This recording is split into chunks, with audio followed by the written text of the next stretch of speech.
2301 0121 1402 33. Perkenalkan, nama saya Amasius Chelsea Jonathan Listiawijaya dengan nomor NIM 230 101 211 40270. Perkenalkan, nama saya Chandra Nabil Alfaridzi dengan NIM 230 101 211 40266. Perkenalkan, nama saya Josu Widianto dari kelas Peternakan D, kelompok 2, dengan NIM 230 10 12 11 40286. Halo, saya Malahayati Sriegar dengan NIM 230 10 12 11 40 236 dari kelas Peternakan D. Perkenalkan, nama saya Muhammad Zidan Syaputra dengan NIM 230 10 12 11 40 238. Perkenalkan, saya Muhammad Zulfikar Jafar dengan NIM 2301 01 21 14 0264, program studi peternakan. Singkat tentang sebaran peluang binomium. Distribusi binomial adalah pengembangan dari distribusi Bernoulli yang dimana dari suatu percobaan yang menciptakan sukses ataupun kandas dengan kesempatan kejadian suksesnya pada setiap peristiwa yaitu konstan. Distribusi Poisson adalah distribusi probabilitas diskret yang menyatakan peluang jumlah peristiwa yang terjadi pada periode waktu tertentu apabila rata-rata kejadian tersebut diketahui dan dalam waktu yang saling bebas sejak kejadian terakhir. Sekarang saya akan menjelaskan penjelasan singkat untuk sebaran peluang normal. Sebaran peluang normal merupakan salah satu jenis distribusi dengan variabel acak yang kontinu. Pada distribusi normal, terdapat kurva atau grafik yang digambarkan menyerupai bentuk lonceng. Distribusi normal dapat disebut juga sebagai distribusi Gauss. Persamaan yang terdapat dalam distribusi normal, salah satunya yaitu terkait fungsi densitas. Sebaran peluang kontinu yang digunakan di gugusan data alam, industri, dan penelitian. Distribusi probabilitas normal memiliki beberapa karakteristik, di antaranya kurva yang berbentuk lonceng dan memiliki satu puncak yang terletak di tengah, lalu nilai rata-rata hitung yang sama dengan median dan modus.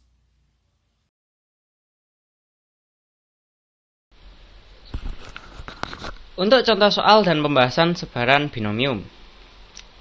Untuk soal yang pertama, di suatu sekolah terdapat 7 anak yang mengikuti tes untuk uji kelayakan suatu olimpiade dengan tingkat kelulusannya 0,7.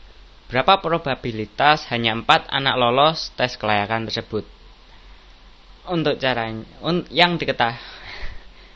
selanjutnya yang diketahui, N sama dengan 7, X sama dengan 4. Peluang untuk sukses adalah 0,7 dan peluang untuk gagal sama dengan 0,3. Lalu untuk rumusnya seperti yang sudah ditampilkan, N, X, P pangkat X, Q pangkat N min X. Setelah data-data dimasukkan ke dalam rumus, lalu dihitung. Dan didapatkan hasilnya yaitu 0,2268. Untuk soal yang kedua, dalam permainan sepak bola dilakukan adu penalti pada kedua tim. Setiap tim akan diberi kesempatan 5 kali tendangan. Peluang penjaga gawang tim A untuk menahan bola adalah 3/5.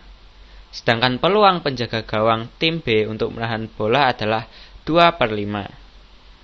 Maka berapakah peluang penjaga gawang masing-masing tim dapat menahan 2 kali tendangan penalti tersebut? Dengan N sama dengan 5 dan X sama dengan 2. Untuk penjaga gawang tim A dengan peluang untuk sukses sama dengan 3/5 dan peluang untuk gagal sama dengan 2/5. Lalu, rumus yang digunakan sesuai yang di layar dan data-data akan dimasukkan ke dalamnya. Nx dalam kurung Nx P pangkat dikalikan dengan P pangkat X Q pangkat N min X. Lalu setelah data dimasukkan dan dihitung, hasilnya adalah 0,2304. Untuk menjaga gawang tim B dengan peluang untuk sukses sama dengan 2/5 dan peluang untuk gagal sama dengan 3/5. Untuk caranya sama seperti yang penjaga gawang tim A, hanya saja data-data yang diganti. Untuk hasilnya adalah 0,1152. Untuk soal yang ketiga, pada suatu kebun binatang terdapat harimau yang tengah hamil, di mana peluang untuk kegugurannya adalah 30% untuk tiap kehamilan. Tentukanlah peluang hanya satu anak harimau yang gugur dari 5 anak harimau yang dikandung. Dengan N sama dengan 5, X sama dengan 1, dan peluang untuk sukses adalah 0,3, dan peluang untuk gagal adalah 0,7. Lalu dengan rumus dalam kurung N, X, dikalikan dengan P pangkat X dikalikan dengan Q pangkat min N min X. Lalu data-data akan dimasukkan ke dalamnya. Setelah data-data dimasukkan dan dihitung, hasilnya adalah 0,0405.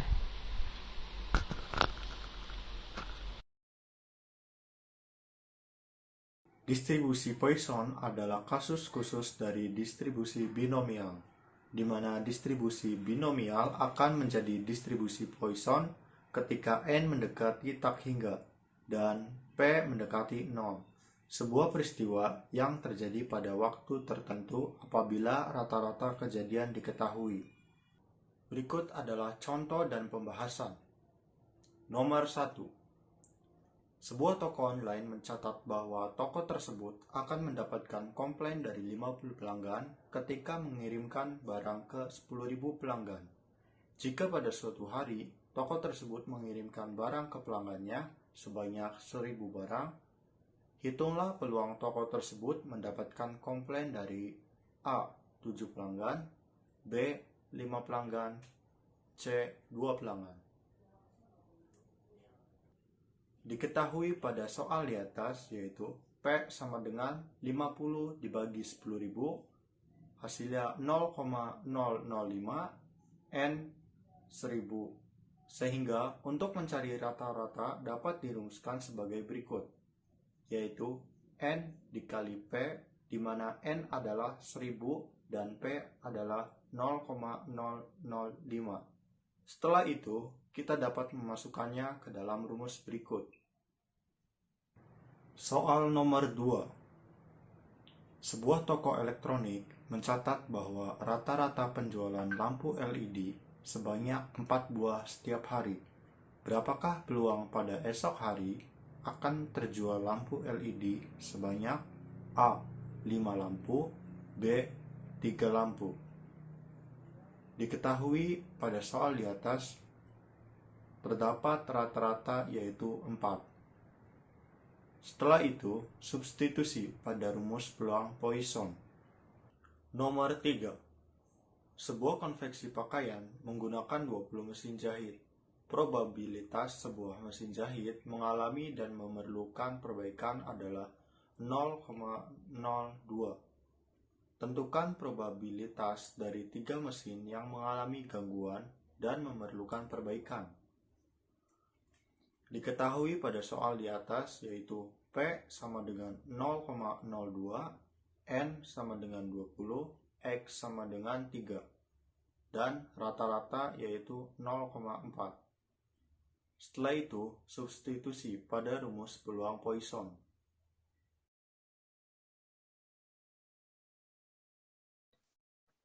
Baik, selanjutnya kita ke contoh pembahasan distribusi peluang normal. Distribusi normal merupakan salah satu jenis distribusi dengan variabel acak yang kontinu. Pada distribusi normal, terdapat kurva atau grafik yang digambarkan menyerupai bentuk lonceng. Distribusi normal dapat disebut juga sebagai distribusi Gauss. Persamaan yang terdapat dalam distribusi normal, salah satunya yang terkait fungsi densitas. Kita ke rumusnya, yaitu Fx sama dengan 1 dibagi dengan sigma akar 2pi dikali dengan E pangkat min setengah dalam kurung X dikurang dengan mu dibagi dengan sigma tutup kurung pangkat 2. Keterangannya adalah P itu adalah konstanta dengan nilai 3,14159, E itu adalah bilangan eksponensial dengan nilai 2,7183, mu itu adalah rata-rata min dari data, dan sigma adalah simpangan baku data berdistribusi normal. Oke, kita beralih ke rumus Z, nilai Z, yaitu Z sama dengan X dikurang dengan mu dibagi dengan sigma. Z itu adalah pengubah baku, XI sama dengan A adalah rata-rata sampel data yang dipilih, mu itu adalah rata-rata min dari data, sigma adalah simpangan baku data berdistribusi normal. Oke, kita ke selanjutnya yang lonceng tadi. Bentuk kurva dari data berdistribusi normal itu sebagai berikut. Seperti ini contohnya. Berdasarkan kurva distribusi normal di atas, distribusi normal memiliki rata-rata min sama dengan 0 dan simpangan baku sama dengan 1. Itu yang normal. Kita ke contoh soal. Oke, nomor 1, sebuah pabrik baterai memproduksi baterai dengan daya tahan 400 jam. Jika simpangannya adalah 20 jam, berapa peluang baterai tersebut hidup antara 400 hingga 434,4 jam? Oke, kita ketahui itu pertama itu mu-nya itu adalah 400, sigma-nya 20, X yang pertama itu 400, X kedua itu 434,4. Yang ditanya adalah P 400 jam kurang dari X dan kurang dari 434,4 jam. Kita jawab, pertama-tama kita masukkan rumus Z. Z itu X dikurang dengan mu dibagi dengan sigma. Ini kita hitung pertama, Z yang pertama kita masukkan semua nilainya, yaitu X pertama itu tadi 400, dapat dari soalnya ya, mu-nya itu 400 dan sigma itu 20. Kita masukkan semua, kita dapatkan hasilnya Z yang pertama itu adalah 0. Kita hitung Z yang kedua kemudian. Z yang kedua kita masukkan semua, jadi 434,4 dikurang dengan 400 dibagi dengan 20, kita dapatkan hasilnya Z yang kedua itu sama dengan 1,72. Jadi kita dapat simpulkan jawabannya P sama 400 jam kurang dari X kurang dari 434,4 jam sama dengan P 0 kurang dari Z kurang dari 1,72. Oke, kita lanjut ke kurva. Daerahnya bisa dilihat pada kurva yang diarsir ya. Berdasarkan tabel distribusi normal, maka nilai luas daerah untuk 1,72 adalah 0,4573. Jadi peluang sebuah baterai bisa bertahan hingga 400 sampai 434,4 jam adalah 0,4573. Oke. Kita beralih ke soal nomor 2.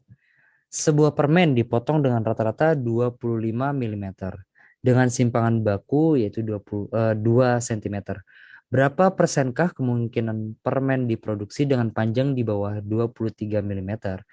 Oke, kita ketahui pertama-tama itu mu-nya adalah 25, sigma-nya itu 2, X1-nya itu adalah 23. Yang ditanya adalah X kurang dari 23 mm. Kita jawab. Z-nya kita cari, kita masukkan rumus Z juga, kita masukkan nilainya 23 kurang 25 dibagi dengan 2, kita dapatkan hasil Z itu min 1. Oke, kita simpulkan berarti P yaitu Z kurang dari min 1. Nah, ketika melihat tabel negatif, kita abaikan saja, kita lihat nilai untuk satunya saja. Adapun nilai untuk Z sama dengan 1 adalah 3.413. Namun ini belum hasil akhir. Kita lihat daerahnya. Ini daerah tengahnya, ini 0,5, 0,5. Ini daerah yang diarsir. Nih, ini yang kita dapatkan 0,3413 tadi. Ini min 1 yang kita dapatkan dari nilai Z. Untuk nilai yang terlihat di tabel, daerah antara 0 sampai dengan min 1 nilainya 0,3413. Sementara untuk daerah Z kurang dari min 1 adalah daerah yang diarsir hijau yang ini. Luas bagian kiri dan kanan itu 0,5. Pada bagian kiri daerah hijau didapat dari 0,5 dikurang dengan 0,3413 sama dengan 0,1587 atau kita persenkan yaitu 15,87%. Itu jawabannya, peluangnya. Oke, kita beralih ke nomor yang terakhir, yaitu nomor 3. Sebuah alat elektronik diberikan jaminan tak akan rusak rata-rata selama 800 hari. Dengan standar deviasi 40 hari, berapa peluang alat elektronik tersebut tak akan rusak antara 778 hari dan 834 hari? Oke, kita ketahui tadi mu-nya itu ada 800 dari sini, sigma-nya itu 40, dan X yang pertama itu 778 dan X keduanya itu 834. Oke, kita masukkan rumus Z lagi. Oke, jangan lupa yang ditanya tadi P 778 kurang dari X kurang dari 834. Kita masukkan rumus Z yang pertama ini. Ya, X dikurang dengan mu dibagi dengan sigma. Kita masukkan nilainya 778 dikurang 800 dibagi dengan 40. Kita dapatkan hasilnya Z yang pertama itu min 0,55. Oke, kita hitung juga Z yang kedua. Kita masukkan semuanya. 834 dikurang dengan 800 dibagi dengan 40. Kita dapatkan nilai Z keduanya yaitu 0,85. Oke, kita mendapatkan jawaban yang ini. P min 0,55 lebih kecil dari Z, lebih kecil dari 0,85.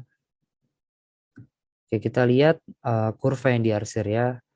Ini tadi Z yang pertama min 0,55 dengan arsiran merah, dan Z yang kedua itu dengan arsiran ini biru ya, 0,85. Oke.